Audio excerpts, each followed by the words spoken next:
What's up, doll collectors, hobbyists, fabs, and besties? I'm Toya, an adult doll collector. Welcome to my miniverse. New Barbie fashionistas, Barbie style dolls are starting to show up. Yeah, it looks like the Barbie fashionistas have a new name, new packaging, new dolls, but the same pixels. Let's head over to our mini closet for a closer look. Looking at the packaging, we can see earlier Barbie fashionistas, so we know that this is a continuation of the line with just a new name. Today we are checking out doll 250. The number is also large on the back of the box in the top corner. On the front, it says 61% certified plastic.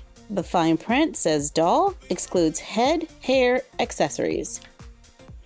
There's an illustration of the doll at the bottom. Let's open it up and free the doll from the packaging. And yes, I'm totally hanging on to a few pieces of the packaging for my journal, which is getting pretty large. I've added a few new pages since we did Cleo. I have a new Naturalistas page, Illy Forever, more Cleo, because we love Cleo. We have Barbie, Mini Barbie Land, The Devil Wears Prada, Blue Sensation, Sassy Stampede. I love this one because the cards can come out.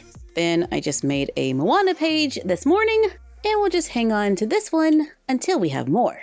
Back to the doll. This doll has the athletic body type with the basic 5 points of articulation, with movement at the head, shoulder, and hip. She has reddish brown hair. Mine has a slightly off-center part.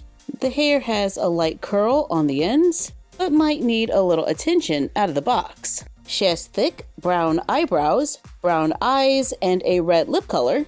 A toothy grin, is shiny and pixelated. She stands with one arm bent, wears black strappy high heels with a little bit of a platform. She comes wearing a two-piece outfit, which is a crop top with puff sleeves, black stitching, clear straps, it velcros in the back. We get a matching skirt with a slit in the front. It has raw edges with a black stitch around it. The skirt velcros in the back. Both pieces are teal with a black animal print. I want to say that's a snakeskin print, and the pattern does continue all the way around. And this doll comes with a hot pink bracelet. This is a sculpt we've seen before, with a new skin tone and a new lip color. Her skin tone looks similar to doll 245, and the outfit has a similar vibe to this Barbie style fashion pack that had a snakeskin dress and black shoes, so we can have a little twin moment here.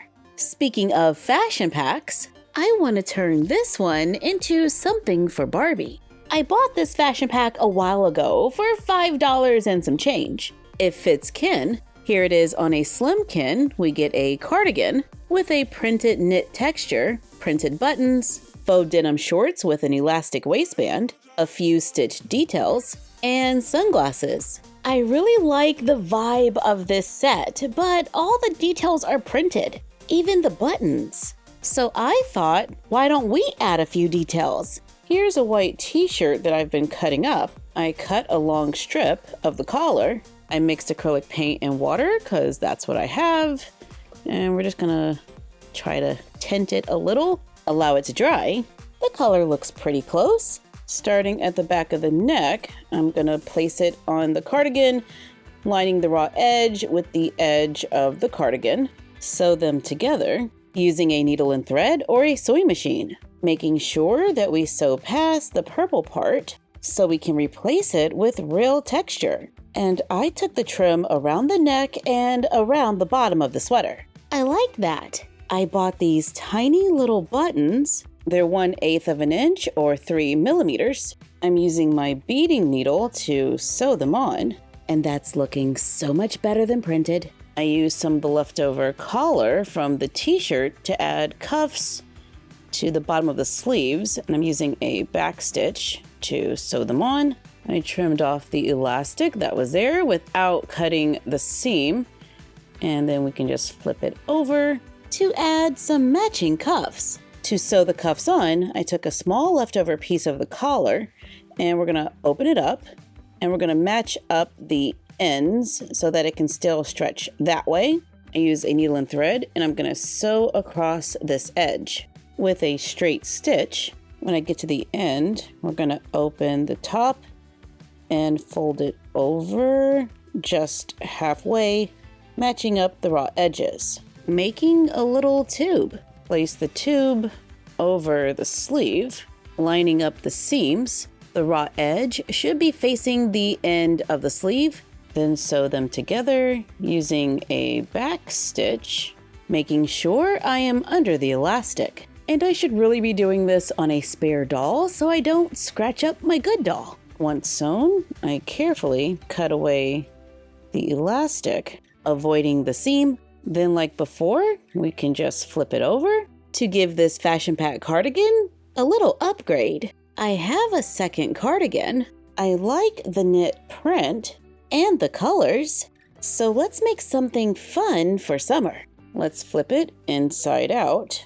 There might be enough material to make a skirt, something like this. I fold it in half and cut it right under the arms, giving us a rectangle that can easily fit around a doll. Let's trim off those purple edges, fold over and hem the top. It looks like the top is a tiny bit wider than the bottom, so I'm just going to flip it around and add Velcro onto the ends, sewing the fuzzy side onto the top. Then I take the other end, fold it over just a little, place the hook side of the Velcro on top, and sew it in place. We can easily place it around a doll for the start of a skirt. Mine is a little loose, so I place it on the doll inside out, pinch it at the corners on the seam, and sew it to take it in. Then when we flip it right side out, we have a skirt that fits better. I remove the sleeves from the leftover cardigan, remove the elastic, and iron them flat.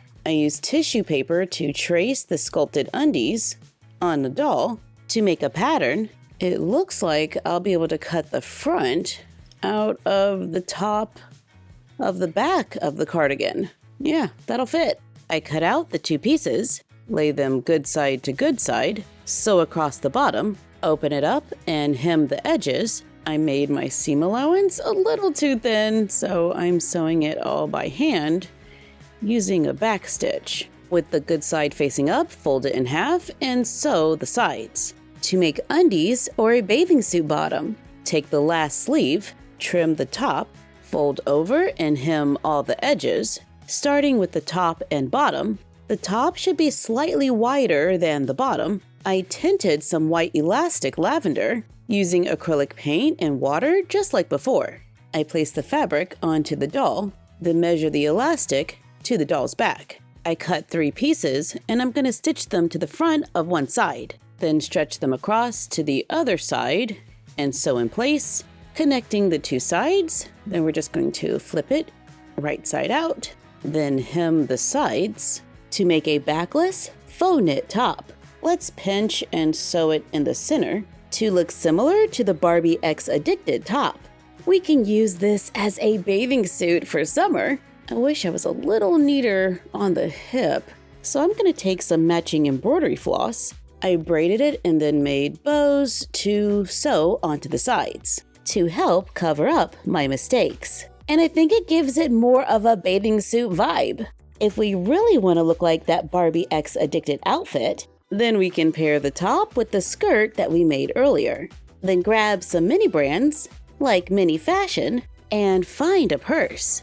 Maybe this pinkish lavender purse could work. I like the added metallic, but let's see if there's something else. What about this salmon colored purse? It'll match the included sunglasses, and I think the gold is a nice touch. We definitely had fun today giving this Barbie fashion pack a little makeover and adding a few details. If you would like to see more Barbie fashion pack makeovers, let us know in the comments down below. And thank you for joining us while we have fun making doll fashion. Like, comment, share, and subscribe. Don't forget to ring the bell and follow us on Instagram and YouTube at MyFroggyStuff and Bella of MyFroggyStuff on Instagram. And we will see you next time.